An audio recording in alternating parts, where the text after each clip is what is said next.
Hey, good morning, good afternoon, good evening, everyone. Welcome wherever you are in the world. If you're seeing this live or if you're seeing the recording, my name's Tom Signorello. I'm in Jacksonville, Florida. I'm a 17-year network marketing professional, but it's not about me today. It's about our wonderful guest. I have Tom Big Al Schreiter here today, and Tom's written over 50 books on network marketing. He speaks a secret code to help people have success in the industry. So, without further ado, Tom, take it away.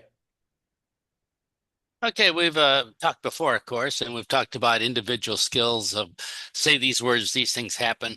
Let's just take a little bit bigger picture, just zoom out a bit and look at it from a different way, and then we'll have another really cool phrase we can use. So if you're like most people, you probably know a bunch of stupid people. And let's define stupid people. Stupid people are people that don't think like we do. And that's how we define them.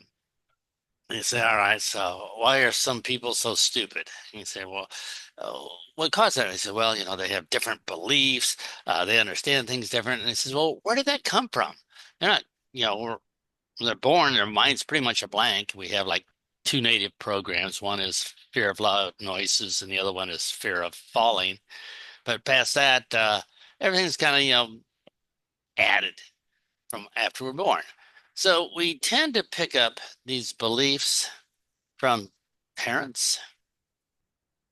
Teachers have a lot of effect, and things like experiences. So if we had a really bad experience in this one city, we probably have a program about visiting that city.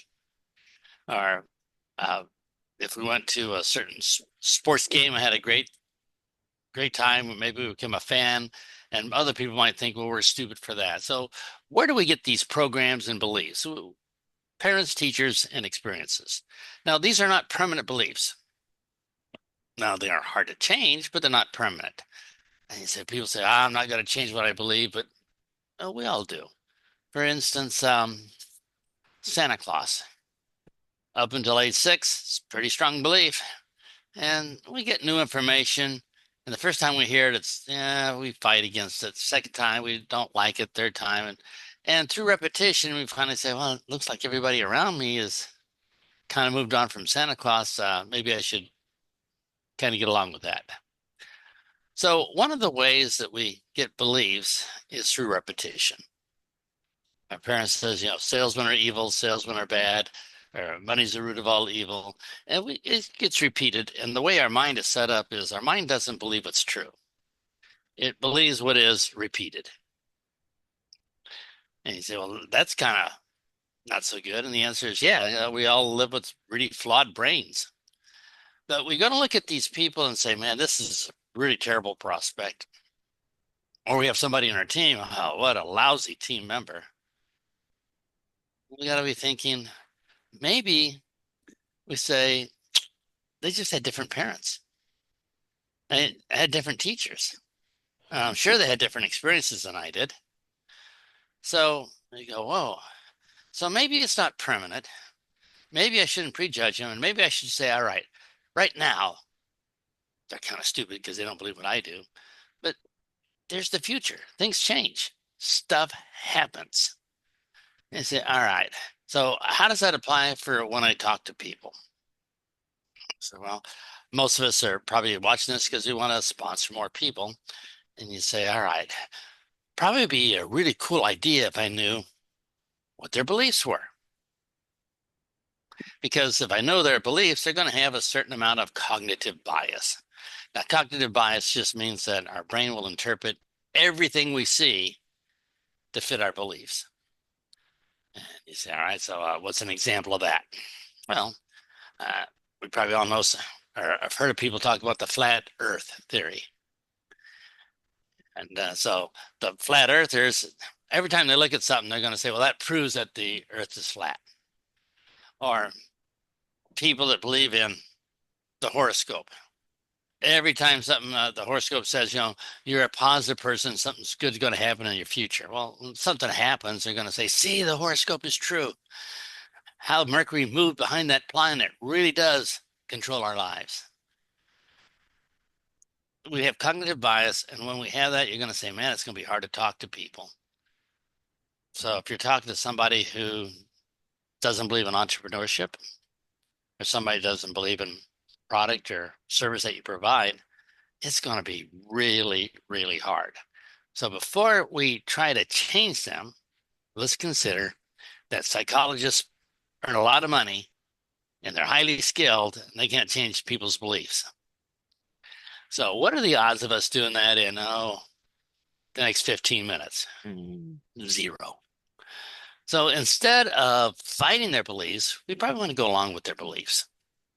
But we better find out what they are first, because I'm sure we can reframe or reposition what we offer to be more congruent with their beliefs. Let's try this. I like to ask this, but I won't ask it like this. But this is what I really want to say when I meet somebody. What would you like to be true? And if I know what they want to be true, then I'll know what their beliefs are. So I asked this to somebody, what would you like to be true? I'd like it to be true that the earth is flat. Okay, gotcha. I know what we're dealing with here. Or what would you like to be true? That the planet Mercury, when it retrogrades with Mars, will make everybody 1/12 of the population go crazy based upon the horoscope in the paper today. Oh, okay. I'm sure I'm offending people right now with those beliefs, but remember, we can always change our beliefs. He said, all right, so that's what I'd like to ask, but it's kind of harsh when you say, what would you like to believe? So most people will say, what do you think about, or how do you think about this? But a better one is, how do you feel about? So if you're going to keep 5 words, just how do you feel about? And underline, capitalize, and circle the word feel. Because feel talks about emotions. And, Thomas, you and I discuss all the time, decisions don't come from logic or facts, they come from emotion. So as soon as you say feel, we got, man, we're going to nail this. It's going to be easy because we know the emotions. So how do you feel about something? And they will tell you. You say, well, all right. So you might ask, how do you feel about 5-day work weeks? Or how do you feel about the economy right now? Or how do you feel about, the retirement program? Or how do you feel about trying to stay healthy? Or how do you feel about it? And that's going to expose their beliefs. And when they tell you their beliefs, we're not going to try to fight it. We're just going to find something that we can align with. That's going to give us a better chance. So here's an example. Yesterday, a man from Scotland came to visit me here in Bangkok. And I don't know if you know anything about Scottish, but they have a reputation of having some pretty strong beliefs. And Braveheart and all these movies. So he says, yeah, in Scotland, these, Scots are pretty skeptical about our electrical service. They don't want to change their electrical service. I says, yeah, that's probably true. Scottish probably have beliefs that salesmen are going to steal our money. Never trust a salesman. Pinch a pound or penny until it squeals. Yeah, they have that belief from growing up. So why don't you just go along with it?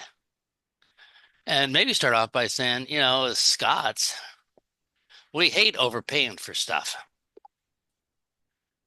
And as soon as you say that, they're going to be a lot more interested in saving money with your utilities. You say, so I want to go along with their beliefs instead of try to change it. And I says, yeah, now we would probably love to change it, but we just don't have enough lifetimes to do it because some of these beliefs are going to take a long time. They said, well, that was pretty easy. But I sell I sell a program, a marketing program for realtors. So maybe I might start off by asking a realtor, how do you feel about advertising for clients? And they might say, advertising for clients. Stop, I don't know very many people. It's my only way. It's the best way. And you say, man, they have a budget. And you're going to talk about them using the budget. And they might say, advertising just never works. And you can talk about your marketing program, how it's different from advertising. You say, so I'm going to be best friends to this person. Basic rapport principles. You say, well, if I sold skincare, what could I say? Well, how about this? How do you feel about overpriced skincare? And they might say, well, my face is worth it. My face is my best first impression. Or they might say, it's all rip off. It's all just grease and water, just different packaging. And you say, all right, so now I know how to start. Or how do you feel about nutrition? Oh, all this nutrition garbage, everybody has a different opinion. And you're going to say, you're right. We just want something simple, a shortcut. And you say, oh, this is going to be easy. So, how about this question?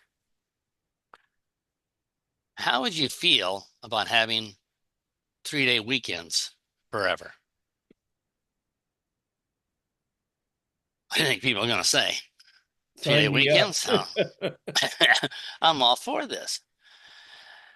And all we've done is stop saying people are stupid and just say, okay, if you have this set of beliefs, it's okay.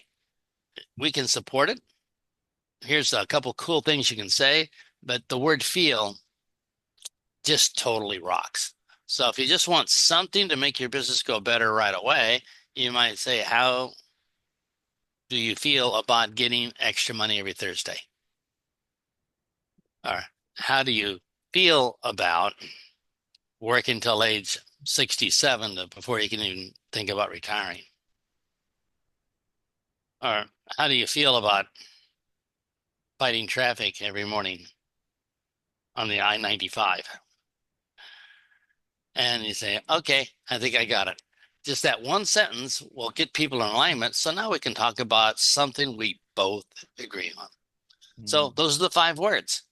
How do you feel about? And with that, Tom, let me turn it over to you. Wow. I'll tell you what, I got a new favorite sentence to use. I mean, I've been using "would it be okay if" for a long time, and it works like magic. And this, I could already see. Well, how do you feel about looking for a job at your age? Ooh, that's brutal, Tom. That's just Yeah, well, oh a well. knife to the forehead. Okay. Yeah, no, I better tone it down a little bit. Anyway, you got tons of great ideas, and you send them out on your newsletter every week. BigAlBooks.com. People can get it, right? Talk about that for a second. Uh, well, we thought about a website name and we came up with bigalbooks.com. You say, wow, how'd you come up with that? That's pretty clever. Pretty clever. But you just go there and you'll find a place you can say, hey, send me the free tips every week. That's it. And we won't read them to you. You're going to have to read them yourself. We won't do them for you. You're going to have to put them to use yourself. Um, Yeah, but you but got lifetime financing on it, free. yeah. Long-term lifetime financing. Yeah, free.